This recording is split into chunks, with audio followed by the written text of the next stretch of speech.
In this video, I'll be sharing with you my 17 top tips for house projection mapping for the holidays. Use the Projector Central Calculator. If you're asking yourself, how far away does my projector need to be from my house to cover the whole house with projection, then I'd recommend using the Projector Central Calculator to work this out. Just put in the make and model of your projector and the tool will tell you how far away that projector needs to be from the house to achieve an image of a given size. I've included a link to this useful tool in the description. Bonus tip, you might notice that the tool also spits out an estimated image brightness, but don't take these brightness results as gospel. The tool is really meant for indoor scenarios like projecting a presentation at a conference, and if you're just starting playing around with projection mapping, it might not be the end of the world if your results fall short of the professional standards that this tool is working to. Think about how much other light will be competing with your projections.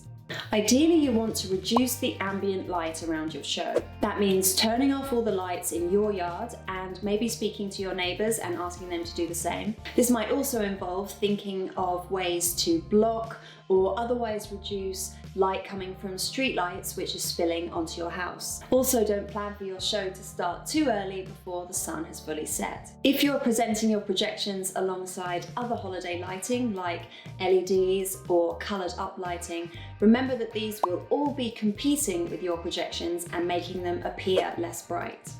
Consider buying a used projector and save some money. Used projectors can still perform really well and be just what you need for your house mapping show. If you're buying a used projector that has a halogen lamp, make sure you check the listing and ask the seller how many lamp hours it has on it. Projector lamps have a lifetime that you can look up online, and they're also quite expensive to replace. If you have to bear the cost of replacing the lamp, you might negate the savings you made in the first place by going second-hand. So make sure you check the lamp has plenty of life left in it, or factor the price into your cost-saving calculations. Bonus tip, as well as eBay and other obvious sources of second-hand goods, you could also try contacting your local AV specialists and see if they have any second-hand or refurbished units that they're looking to offload. Also, school auctions can be another good place to find used projectors. When researching projectors, look out for ANSI Lumens and be wary of false claims around lumen output. Lumens measure the overall amount of light sent out from a projector. When you're projector shopping, be on the hunt for ANSI or ANSI Lumens. These are more reliable because they've been calculated using a standardized methodology. Anything described as just lumens is probably inflated for marketing purposes and won't be comparable to the equivalent ANSI Lumens. 7,500 lumens for $90? I don't think so. As a rule of thumb, if a lumen rating seems too good for the price, it probably is. Experiment with the projector settings. Projectors often have a lot of settings that change the way the projected image appears. For example, it might have a bright mode setting, or it might have a mode that prioritizes contrast or saturated colors. Play with the settings and see which one looks best on your house. Bonus tip, turn off any eco settings if you want to maximize brightness, but bear in mind that the lifespan of your light source will reduce if you do this. Make sure your projector housing has enough ventilation. For those of you creating secure, weatherproof housing for your projectors, remember that projectors need a constant flow of air to their fans in order to stay cool, otherwise they will overheat and shut down. If you're putting your projector inside a box, remember to cut holes in there for ventilation or even install some fans to keep the projector nice and cool. Block out your windows. If you want to project on the glass of your windows, you're going to have to make them opaque somehow to catch the projections. You can use anything from paper to cardboard to bed sheets to frosted shower curtains or perforated vinyl, which at least allows you to see out of your windows during the holiday season.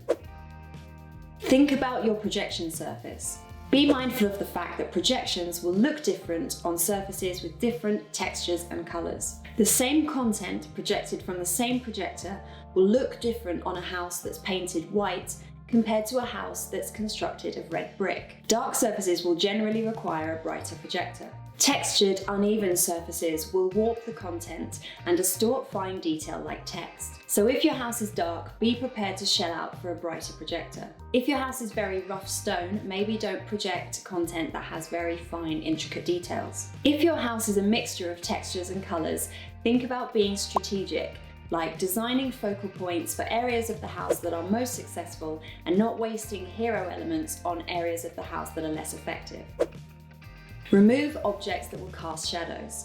Objects between the projector and your house will block the light and cast a shadow. This might be trees, lawn furniture, plants in pots, or kids' play equipment. Move them to the side if you can so they don't interfere with your show. With trees, try to tie or cut them back. If they can't be removed, then position your projector so that it's either in front or to the side of any obstructions. Go big with colour and contrast. Sometimes content that looked great on your screen can look underwhelming when you get it up on the house. Experiment with punching up the colours and contrast so that they look great on the final surface. They might look over the top when viewed on the screen, but look great in the final product. Essentially, design for what looks good on your house, not for what looks good on a computer screen. Be smart with white light.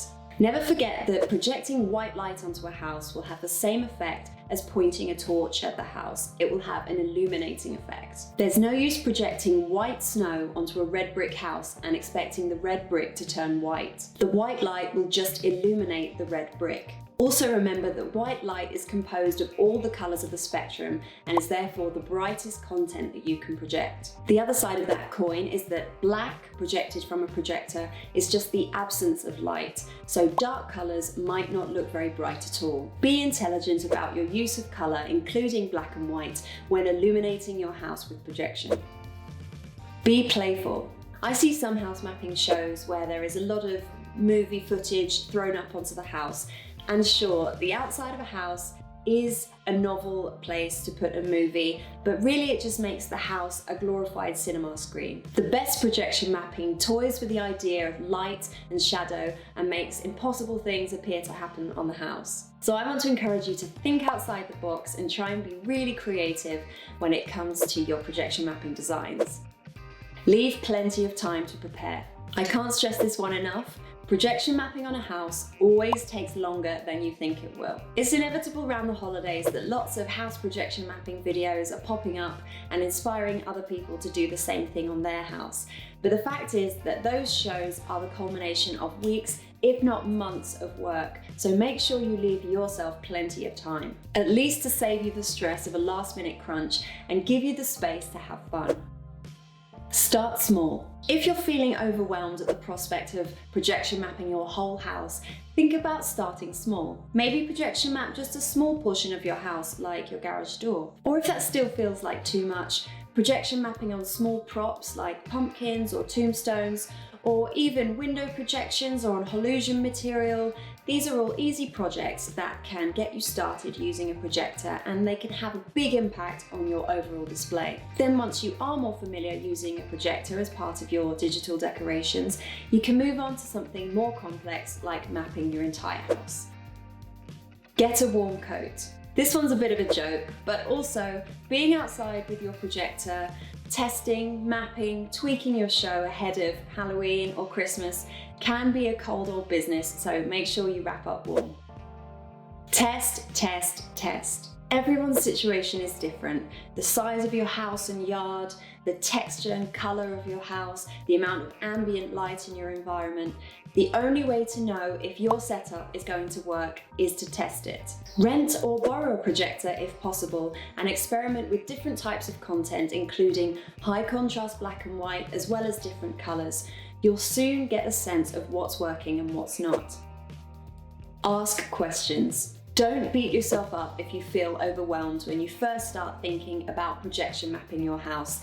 There is a lot to think about, but that's why you shouldn't be afraid to ask questions. I've been absolutely amazed at how much information is already being shared out there and how kind and generous people have been with sharing their expertise. Feel free to leave your questions in the comments of this video. I've also found Facebook especially helpful, and I've put some links in the description. So those are my 17 top tips for holiday house mapping. Please consider leaving a like and subscribe if you want to see more holiday house mapping videos from me.